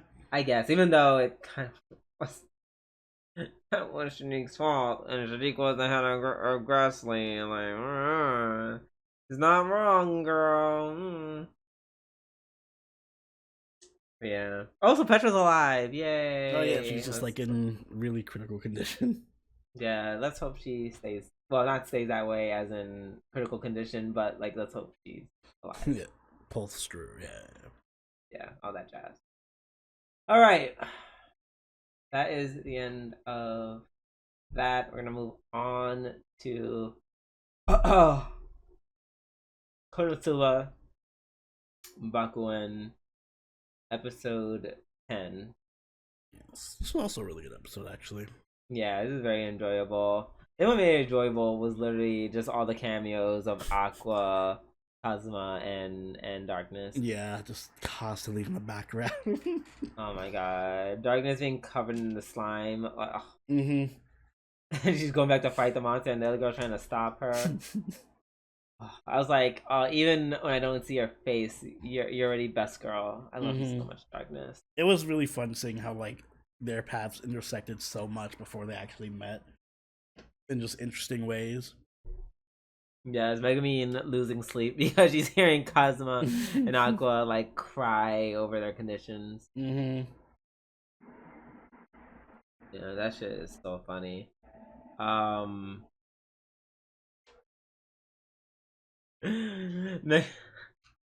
Megumin attempting to make her big appearance so early in the morning, and there was no one there. Oh my god, that was so like, funny. wait till next time. Wait till in the afternoon and come back and read my stats. Even Yun was like, "Oh no."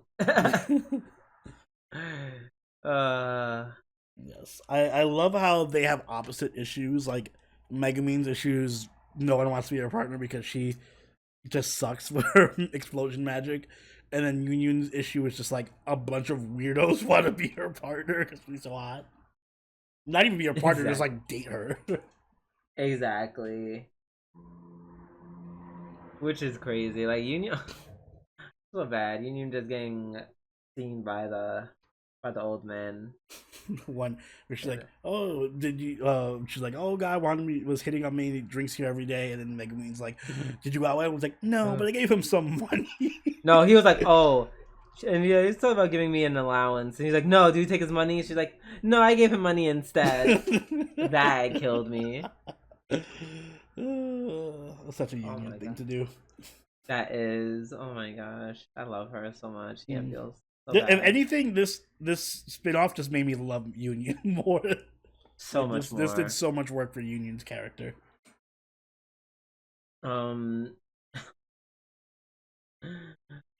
thing, and funny enough, this made me like Union so much more and made me really annoyed by Megumin.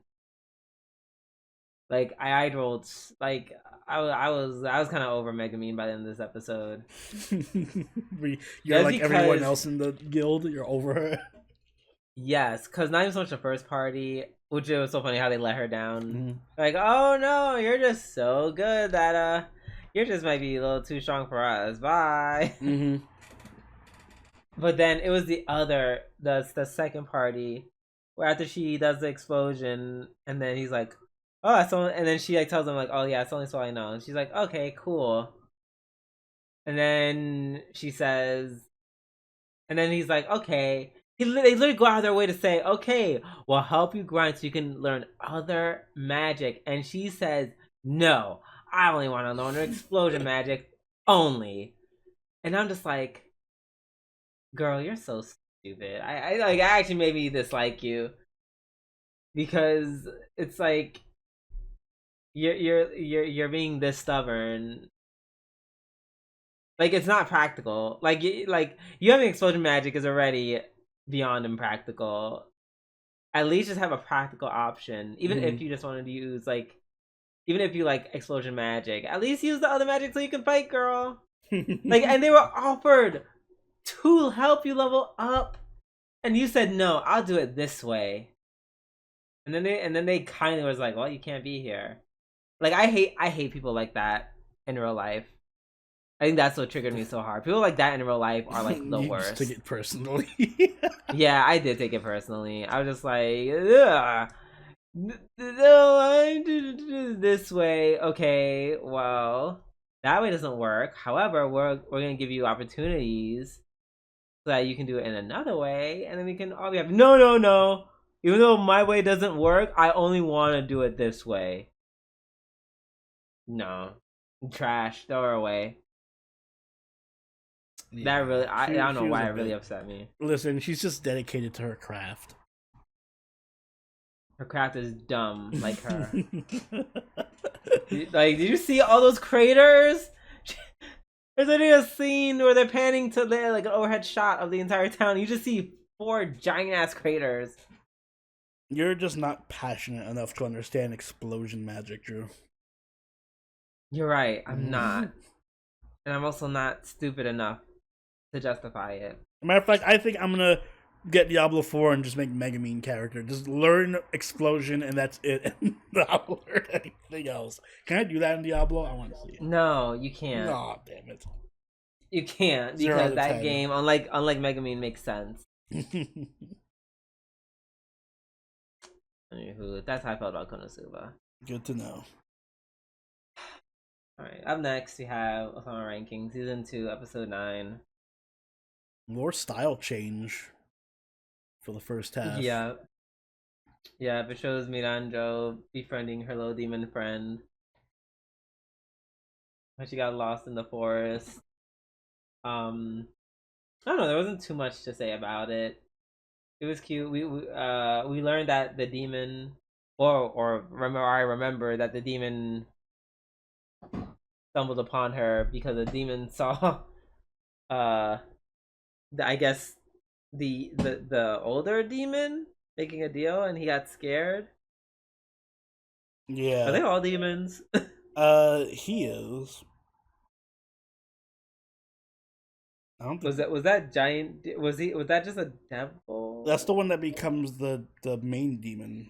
The giant. Oh, demon. that's the one that becomes the main demon, right? Okay, so now he saw himself and got scared. He saw his future and said, "Ah!" I mean, understandable. Right. So yeah, that happened. Yeah, the animation was very nice. Very different. Very unique. And well done. Yeah, it was really nice. That is one thing I have to give the show credit for. As much as the art style turned me off in the beginning, they do a really good job of just like utilizing the art style in various ways to make the story just so much better. Like, I really felt it was cutesy, but it also felt like warm and relaxing. Yeah, totally. And on the other side, we had Boji who's getting ready to leave. Oh, and this side specifically warmed my heart. Like, oh man, it was so sweet. So on his last day, he goes around giving everyone like basically a trinket to remember him by, and each item is like contains like a special memory involving the person. Well, for most people, or something that reminds them of the person. You Mm-hmm. know, the two slugs for the sword master. Uh,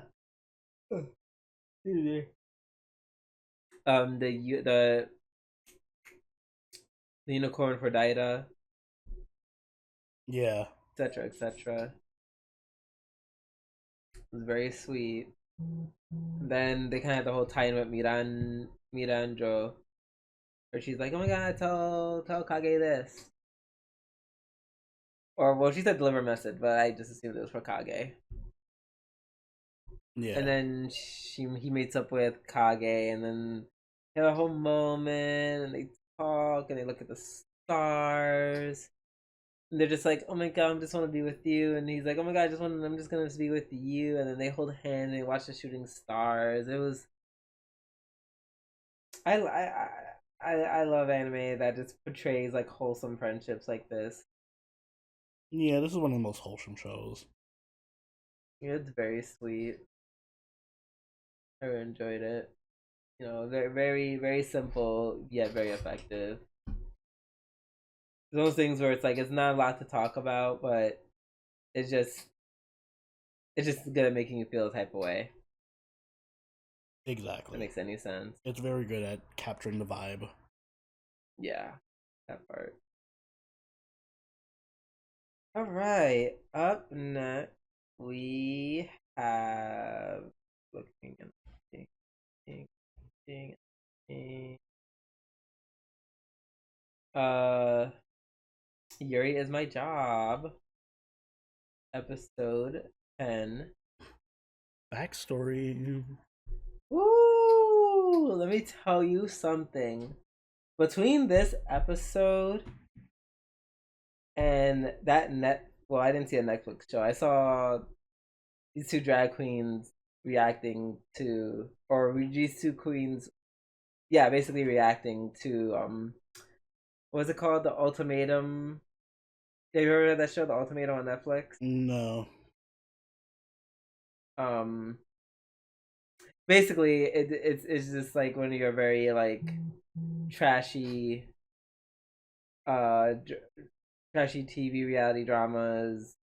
But this season in particular, it was lesbian Mm. or queer woman, I should say. Just queer woman. Some of them bisexual. And yeah, between this and and that Netflix thing, lesbian drama everywhere. Yeah, this episode was probably one of the most dramatic in terms of just like the setup. Oh, I'm glad they bitch, finally gave messy. Sumi something to actually like stakes in this, because for the longest time she just felt like she was butting her nose into somebody else's business. But Mm-hmm. now at least she has a reason for doing it.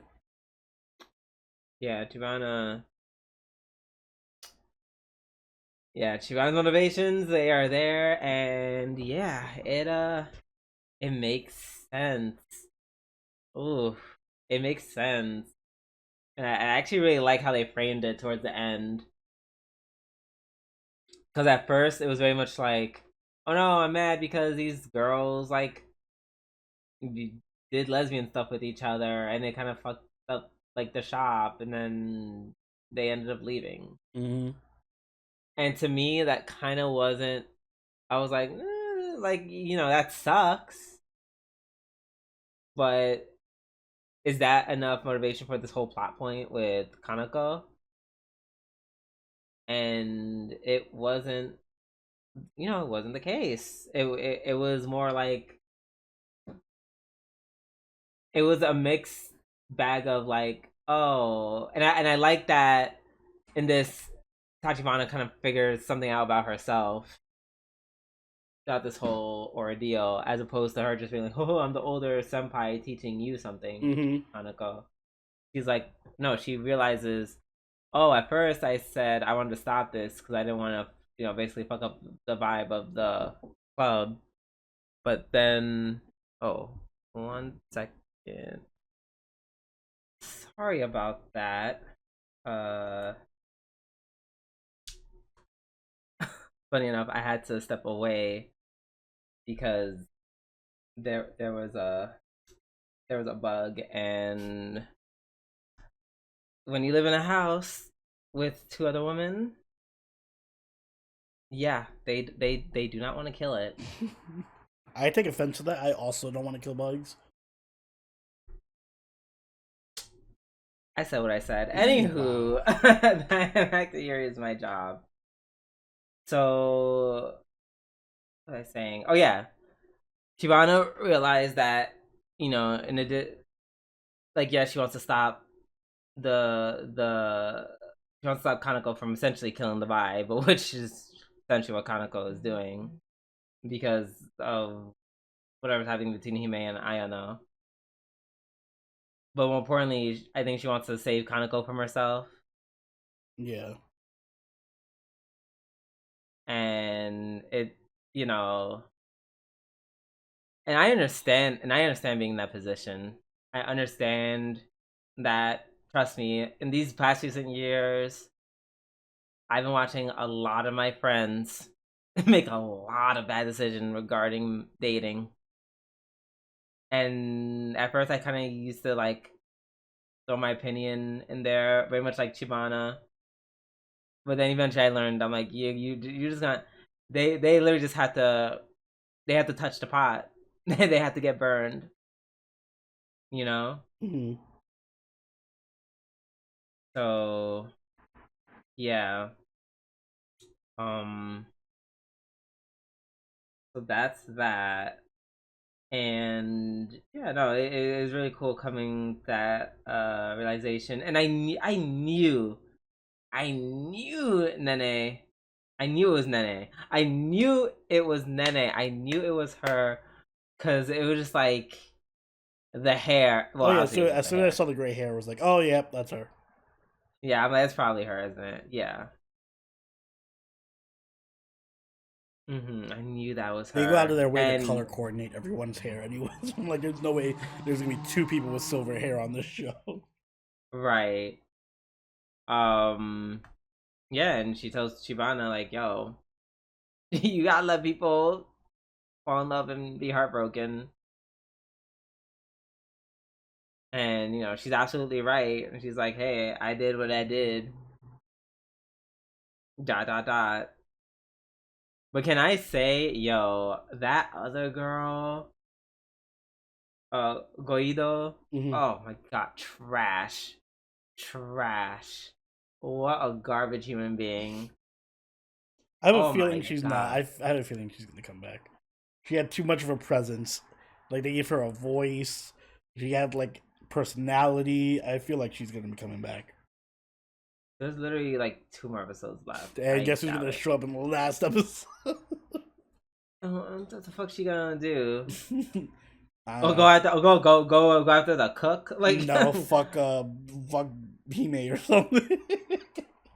Just cause Hime does more not. shit. Oh, that is not Hime's type at all. Nope. No siree. Not even close. Mm-mm. Not at all. Um Hime's just gonna be yeah, like, I no, need to she make her like me. ugh. Yeah, and also what she was doing was she was so like going as far as to like cause some shit like on the like she was unprofessional. Like she should have been fired. Yeah, unprofessional is the least of the things. She right. She should have been fired for what she was doing. Yeah, yeah. She would have I'm been beginning to think the fired. manager is not really good at her job. Yeah. I mean, she coerced the high school girl into working for her. Mm, She was kind of shady from the start. yeah. EBH. The what was her name?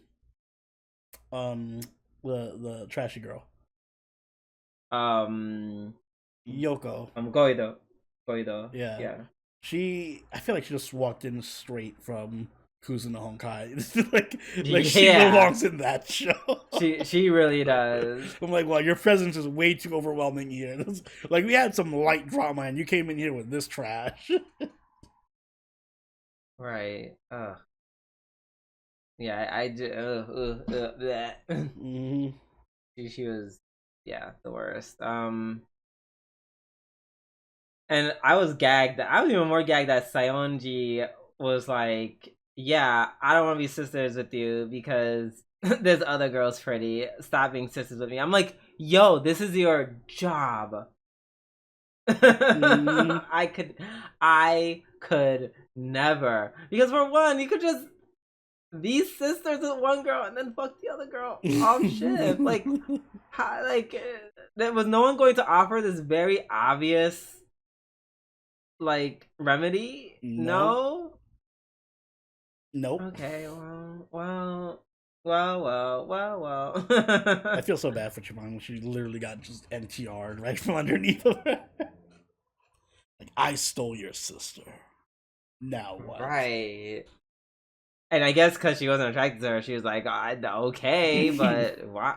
But damn, I understand how she felt because she was being undermined like very publicly by her. Mm. That was the thing that didn't like, because that fucks up the vibe, which was happening all this season. Like, I don't know. Yeah, it was just it was messy. It was messy back in the day. Oof, oof, oh. And that's why Kaneko's like, yes, no romance here, not in my house. No romance. Oh, not my house, not on my watch. There you go. That's what it was. But yeah. So and now Kaneko is like, oh my, yeah, Kaneko's like, oh my gosh, shut up! I wasn't gonna do anything. Like, leave me alone. like, right? I don't feel bad for Kaneko. I don't, But like, I still don't if it like was her. anyone else, I'd feel bad for them because I'm like, damn, yeah. At this point, you're just kind of harassing her. Just a little bit, but she's a stalker, so like your reason for stalking her is valid, yeah, as well. And now it's gotten to a point where I feel like Iman has been hammering this in so much, and now Kaneko's like gonna fuck the whole thing up, vote for someone else, and it's gonna cause a whole bunch of drama. Exactly. Further drama. Even more drama. Thanks, Kaneko. Stupid. No. Like her so, it's like so much. Yeah, why don't you go break another sign? Do what you do best and mess everything up for everybody. And then when Hime tries to talk to her about it, she just falls apart. Like, she like confronts her about what's happening with Tachibana, and she just breaks down and it's crying. I'm sorry. I'm just like, oh my god, go away. Go away. I don't like you. Yeah, and I hate that I'm so soft because now I'm starting to feel bad for Kaneko. She's going through no. Because she's about to mess up for everybody else next episode. I know, but still. No. You're only soft because she's a cute girl. That's precisely it. Yeah, you're weak. I am weak to cute girls. Sorry. Ugh. Anyways, let's move on before I lose my lunch. Up next we have Yuusha ga Shinda, episode 10.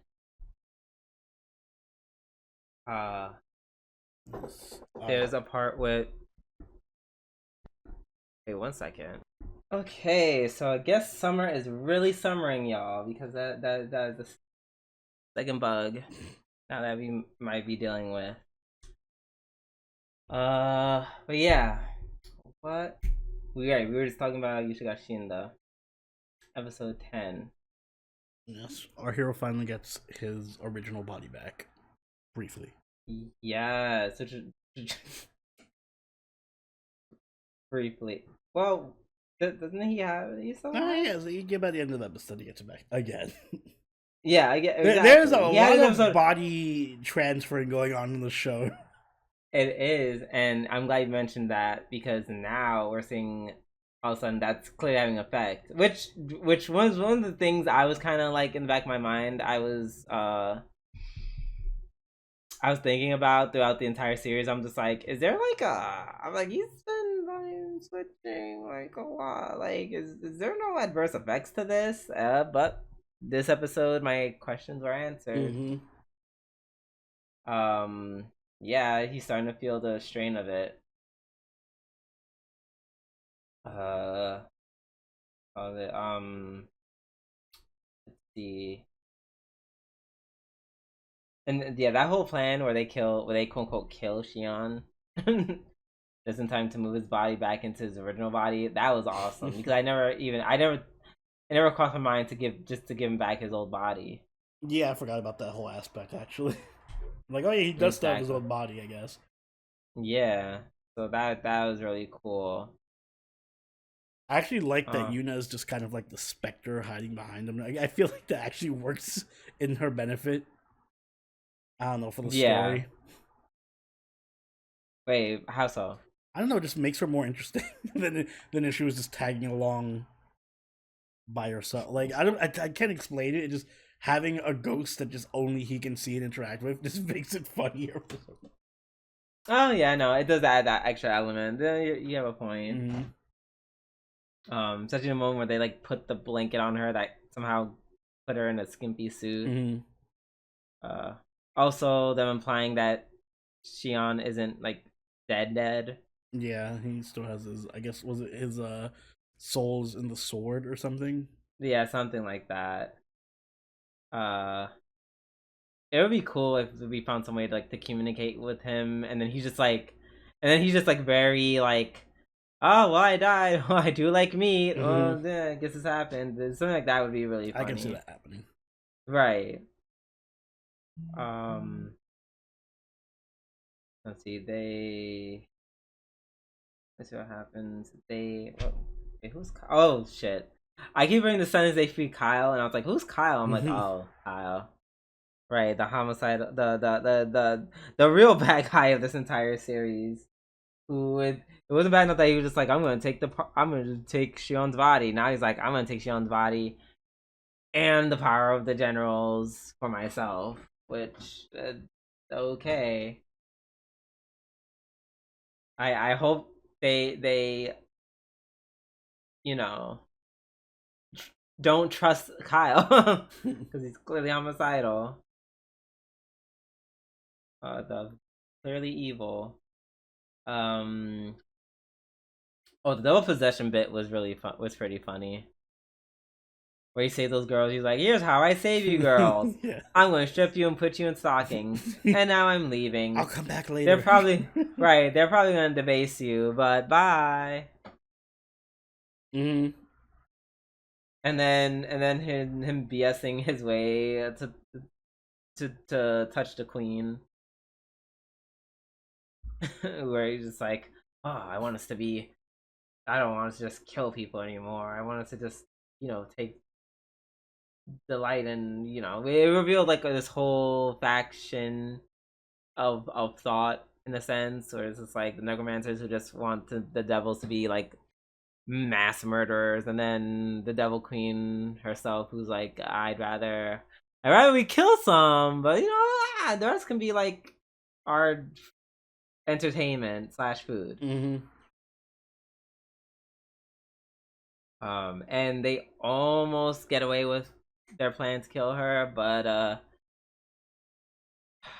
the dude, very pretty white haired dude, intercepts Toka, and as even though it wasn't really that much of a shock, oh my god, it's Henri's brother! Like, Yeah. oh wow, big The two surprise! white silver haired characters that look exactly alike, similar, are And related. literally both dripping snot. Mm-hmm. Like, interesting. Also, shout out to the mayor dude for like actually caring about his citizens. Yeah. Like, his reasonings moved past seeing the princess naked. And he's like, "No, please save my people." And I love when the the redhead dude with the spears knelt down, and then the horse also bowed. I'm just like, why is the horse in the building? Mm-hmm. That was funny. Yeah, there's a lot of Yeah. absurd humor here in between the moments. Yeah, exactly. I also really like the relationship between Toka and his master. Like the It's pretty. it's not yeah, it's very funny and it's It's sweet but funny. very yeah, and it doesn't seem the what you would imagine at all. Mm-hmm. Because he always just has this point where he's just putting her. Yeah, you know that like stoic badass woman who gets like almost is like a setup to like a dojin. Mm-hmm. Like that stoic woman who's like super hardcore, like badass hardcore, but then she gets subjugated by like some pervert. She's like, "Oh, how dare you, you scoundrel!" And it's kind of giving those vibes. Yeah, I can see the setup for that in the dojo. Exactly. Yeah. No, this is a good episode. Can't wait for the next one. Same. And last but not least, we have Vinland Saga Season 2, Episode 22. Yes. The Reunion. My boy getting smacked up for half the episode. Yeah, it was. First of all, fuck Snake for messing up his concentration. Hey, girlfriend, hope. Like, man, that's tough. That is tough. I do admit I do like, as much as I wish he wasn't super pacifist, it was kind of badass for him to like take all the hits and the other guy just like wore himself out, and Thor finishes there all swollen up, and he's like, "Yes, I win. Take me to see the king now." Yeah, but I do think it's really cool how, like, to the point where I'm just like, I'm fine with them not even fighting, because I think it's really cool watching Thor like, haha, I'm not just getting my ass beat. I'm moving in a way that I'm taking the least amount Yeah. of impact per punch. Mm-hmm. And Because it's not just like a whole shonen kanji da, like, yeah, he didn't just grit his teeth and bear it. He actually had like a strategy. It also Yeah. was nice to see him finally get through that lesson from his father of like being a true warrior without having to actually fight someone. Mm-hmm. Like there's other ways to be acknowledged as a warrior. So that was good. Yeah. That was a good little moment. Yep. And in this case, it was just get your ass beat. but in a smart way. Roll with the punches. Yeah. Yep. And it worked. He earned their respect, and he was like, "Hey, let's go see the king." Yes. And he had his audience with the king. And it kind of went just as much as I expected. Mm-hmm. Although Canute did have a point. He's like, "Listen, I gotta save the Vikings. So I love your paradise utopia idea, but I can't do that unless I save the Vikings." I didn't quite understand that. I think Like the way it save them plays from out, himself. I think Thorfinn is kind of like, if we want to reach that utopia, we have to like basically stop being Vikings. Like we have to stop this whole war and all that stuff. And I think Canute's perspective is like, no, I will just keep conquering until I can build that world myself. I guess it's like opposite philosophies where they both want a utopia and a peace, but Thorfinn's way of utopia and peace is kind of just like, let's all put down our weapons and sing kumbaya. Whereas Canute is like, nah, I wanna like rule with an iron fist, but in a way that would create the most happiness for everybody. Even though it's like, and of course Einar is like, okay, It's a like, Susaku Lelouch thing. it is very much Susaku Lelouch thing. And then there's Einar, who's like, I feel like the rest of us, who's like, hey, you like kill a lot of people for this nice world you're trying to build. People like my entire family. The thing that your father did, yeah. I was waiting for somebody to just like stab it. I'm like, because Anar kept talking and like walking up. I'm like, yo, somebody's about to stab Anar. Right, like he's getting too loud. you getting real loud around all these Vikings who can all kill you. Mm-hmm. Oh, I don't know. That was that was something. Um, yeah, that saving the Vikings was. I did not expect that phrase. I feel like I need to watch the episode again. Mm-hmm. Yeah, it would probably help. Probably watch it one more I time think before the next episode. right. Oh, it's coming back to me the more we're talking about it. But yeah, he said something about this life will never be perfect unless we literally gather all humanity to fight God. Yeah, I got a bit. I don't know. I don't right. I don't know. A bit That's out there for me towards you're the end. right. I mean, this is giving abstract. Like, Like we will become God and blah blah blah. Okay, all right. no, he didn't want to become God. He just Or he wants to kill God or whatever, beat God. right. Because see, and that's why I need to watch it And he again did the because there's thing like with an the important waves, line. like I stopped the waves and blah blah blah. Right, he's like, I'm powerless because I'm not God, and God. Basically, he's like I think he's. I think his philosophy is like this magical, happy, joy place doesn't exist because God did not make this world that way. So it's either we accept that and we build a utopia where we can like rally against whatever God's design was, or we're not gonna, or we're just this shit's just gonna keep happening. Yeah. So, and at least that's how I interpreted what he said. Well, we'll see. Let us know how you guys interpreted it. Yeah, indeed. Let us know.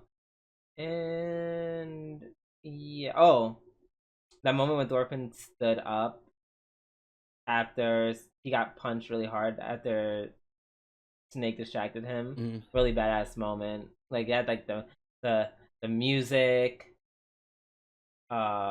He was yelling at the guy. He's like, "Hey, bitch! I didn't say we was done. You got 68 more punches, punk ass." I forgot how many punches he had. I was like, I thought he was almost done after that punch. I'm like, oh shit, you still have a shit ton of more punches to take. 68 to be exact. And then towards the end, like at the beginning, the whole crowd was like, "Yeah," like counting along. And at the end, no one was counting. No one was even talking. They were just watching in awe. Yeah.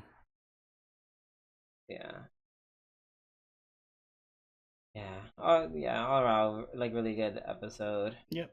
Looking forward to seeing how it wraps up.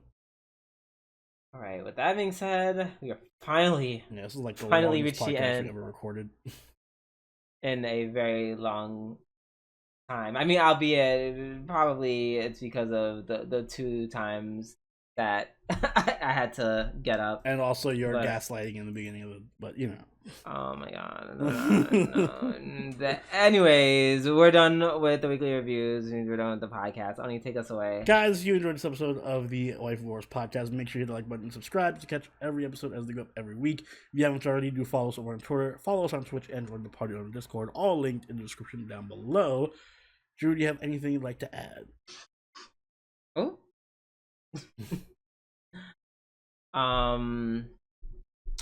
Anything that I would like to add? No. Let's see. If you have not been watching a lot of anime this season, now's the time to do so. Like once again, this is like one of the strongest anime seasons we've had in a very long time. So please get your fill while the getting is good. Yes. I feel like we're not gonna get a season this strong for a very long time. Yeah, this was an abnormally good season. And on that note, this has been Silveroni and Who we do? Catch you all later. Later. Bye.